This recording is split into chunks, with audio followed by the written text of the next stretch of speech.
Have you ever walked away from a sexual moment with someone you care about and then felt a little uncertain? Maybe you wonder, did she feel safe? Did she feel seen? Did we really connect beyond the physical? The fact is, most men don't ask the questions after sex, the quiet aftermath of intimacy. But those moments hold some of the richest potential for growth, connection, trust, and emotional intimacy. Today, I want to guide you through 5 questions you should ask her after sex, but typically won't. Not to interrogate, but to deepen your relationship, build trust, improve communication, and create a stronger emotional connection grounded in relationship science and behavioral wisdom. Stick with me. This isn't about what did you like, didn't you like, checklist style. This is about emotional connection, communication, trust, and long-term intimacy. And yes, when you lean into this kind of talk, you will differentiate yourself. You will build something more meaningful than just a good time. So here's your first question. 1. How did you feel when we were together just now? This sounds simple, but it hits at emotional awareness and emotional intelligence. From relationship psychology, we know that emotions during and immediately after sexual intimacy matter a lot for how bonded you both feel later. Research shows that post-sex affection, or what's called pillow talk, meaningful conversation and caring touch after sex, is strongly linked to higher sexual and relationship satisfaction. Springer, link +2 psychologytoday.com+2. When you ask, how did you feel? You're opening the door to real internal experience. Did she feel safe, seen, connected, or did she feel rushed, unseen, distant? That matters. Practical takeaway. After you've both caught your breath, cuddle, hold eye contact for a moment, pause the phone and say, "Hey, how did you feel when we were together just now?" Then, listen. No agenda. No trying to fix. Just take in what she says. That listening builds trust, shows respect, raises your communication game. Reflect for yourself now. Next time, what feeling would you hope to hear from her? And if you don't hear it, can you lean in more next time? Share your thoughts below if you've asked this before and what came back. Was there anything you wished I did differently? This is hard for lots of men because it invites vulnerability. But the strongest relationships are built when both people can give and receive candid feedback without shame. Emotional connection is anchored not just in pleasure, but in mutual attunement, and science tells us that emotion regulation, openness, and the ability to name feelings are deeply tied to sexual well-being. Science Direct. By asking this question, you show, I don't assume I was perfect. I care about your experience. I want to learn. That authenticity builds trust. Practical takeaway. Make it safe. Use a soft tone. If there's anything you felt I could have done differently, I'd like to know. I want you to feel amazing with me. Then pause. Give her the space. No defensiveness, just curiosity. Over time, this becomes a ritual of growth. It means you're not complacent.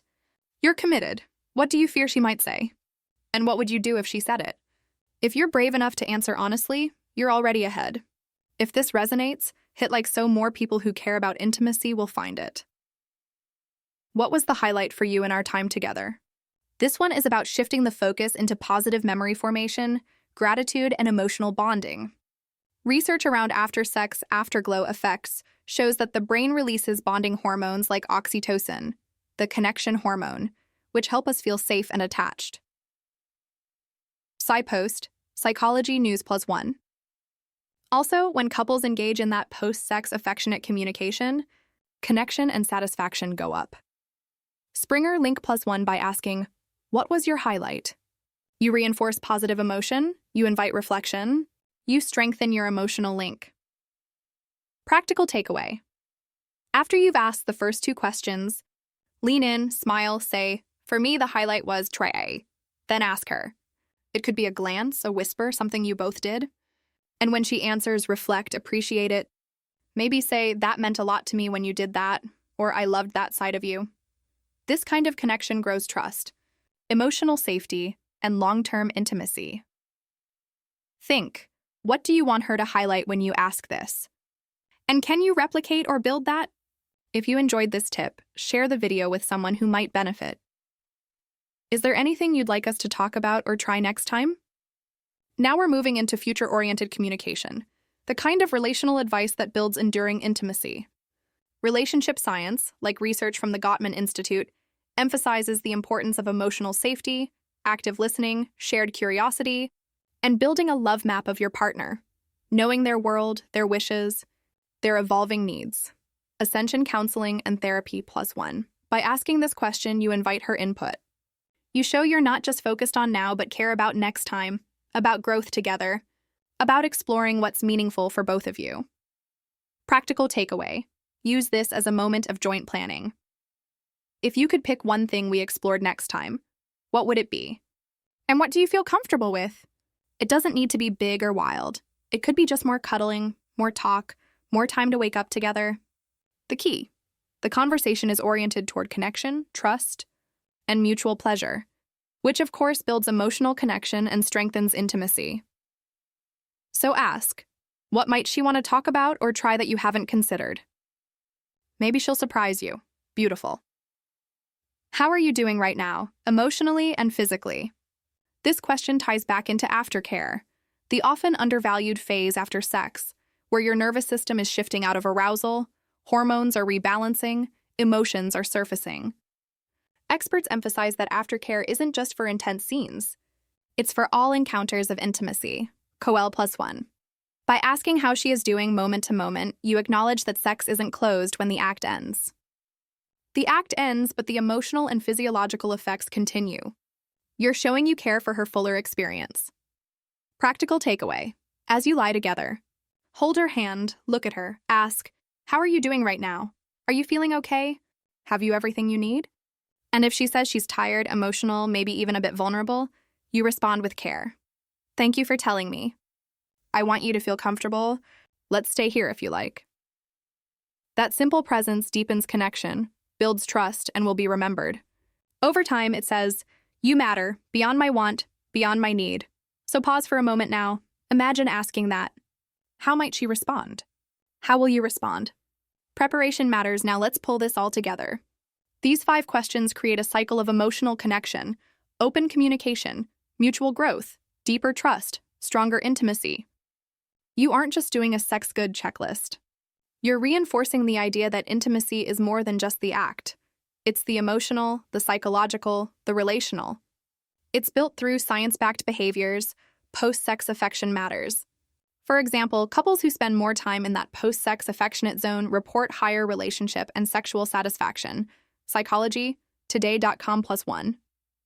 Also, emotional intimacy and communication are strongly tied to sexual satisfaction, especially for women, but really for all human beings who desire connection.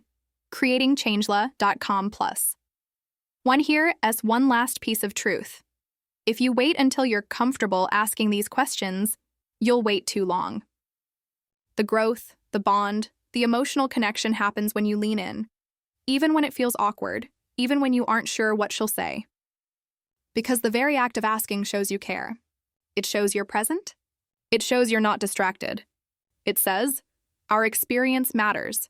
To me, to you, together. So, after you've been intimate and the moment is soft, natural, still, ask your question. Let her answer, listen, respond, stay with it. Build safety. Build trust. Make connection your measure, not just performance. If you try even one of these questions this week, I promise you'll shift the dynamic. It won't be perfect at first. Maybe you'll stumble. That's okay. Growth is messy, but you'll be moving in the right direction. Now I'd love to hear from you.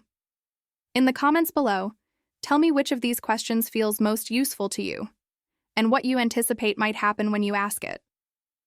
And if you've asked a version of one of these before, what was her reaction?